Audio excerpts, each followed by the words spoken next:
Welcome to the Home Downsizing Show. My name is Ben Souchek, your host and the owner and founder of Home Downsizing Solutions. With the Home Downsizing Show, I want to provide you the information and resources to make the downsizing of your house stress and hassle-free. So sit back and enjoy the show. Thank you for joining us.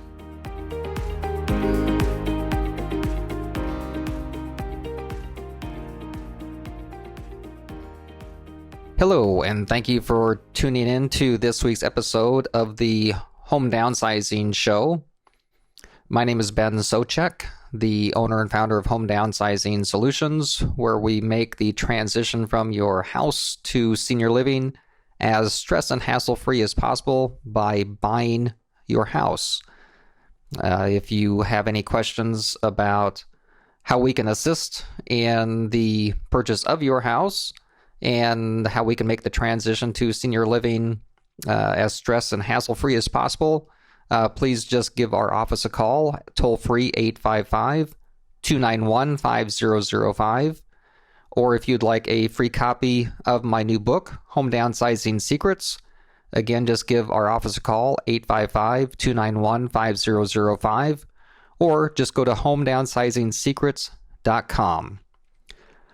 On this week's episode of the show, I'd like to cover another topic that is covered in the book, and that is information about real estate appraisers.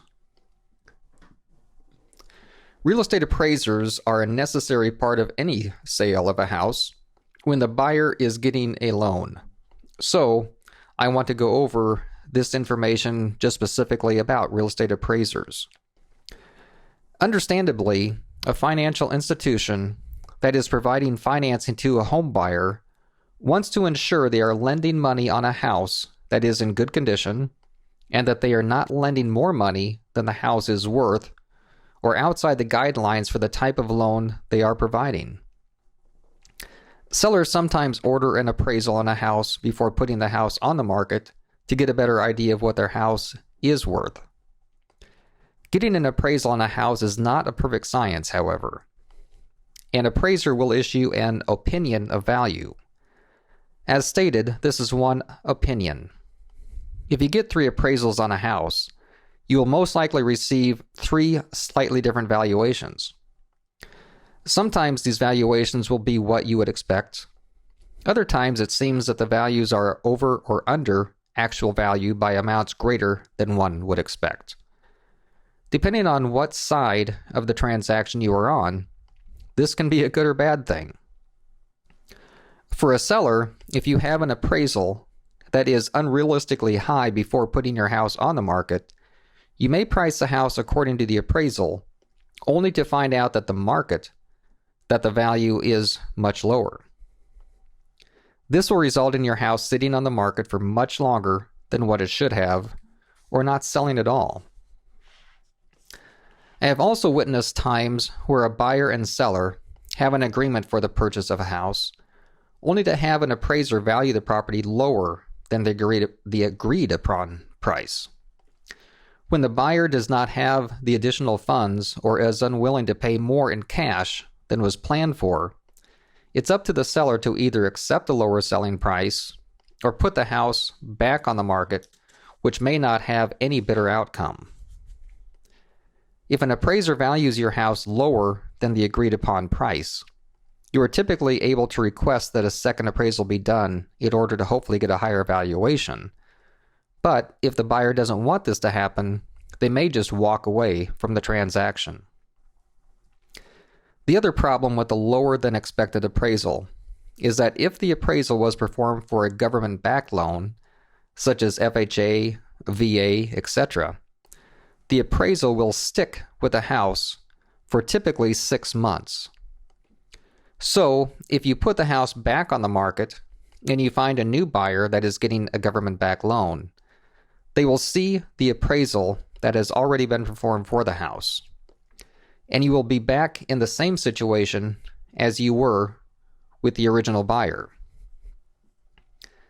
This is what I have just given you is the information from the book in in the chapter about real estate appraisals.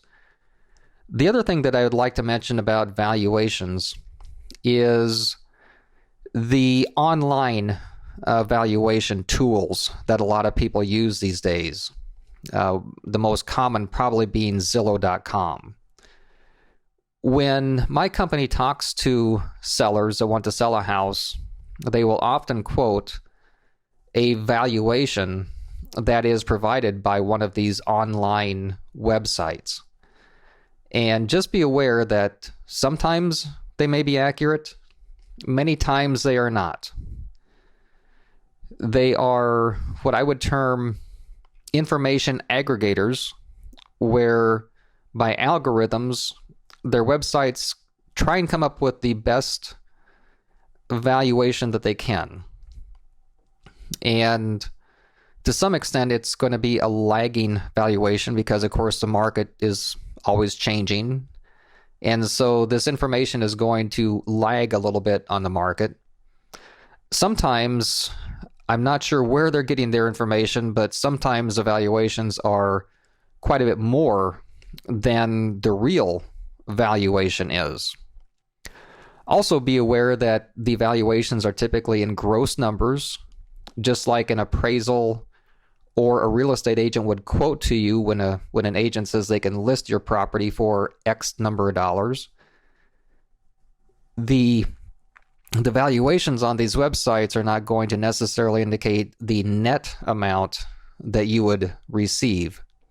So just be aware that it is one way to get a number, just as a county assessment would be one way to get a number. Just the way that county assessments aren't necessarily a market value for your property if you were to sell the property.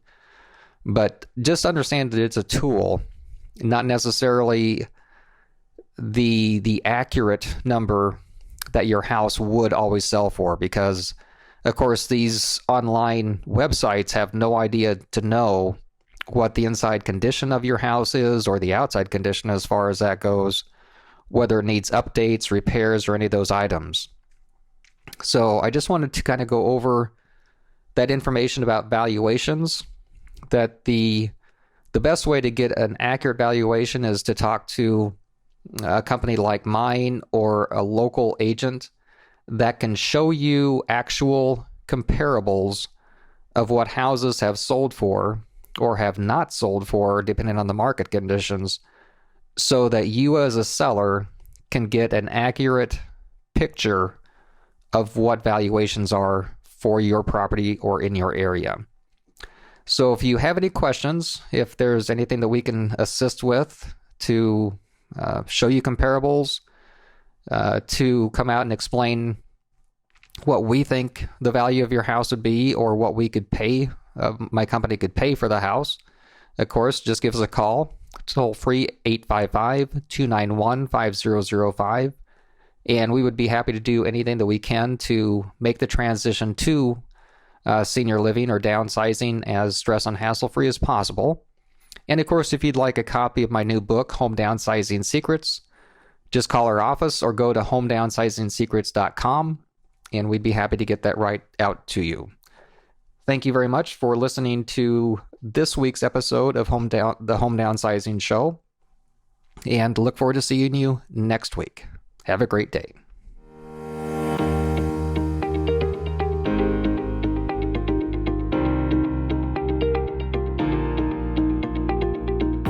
Thank you for listening to this episode of the Home Downsizing Show.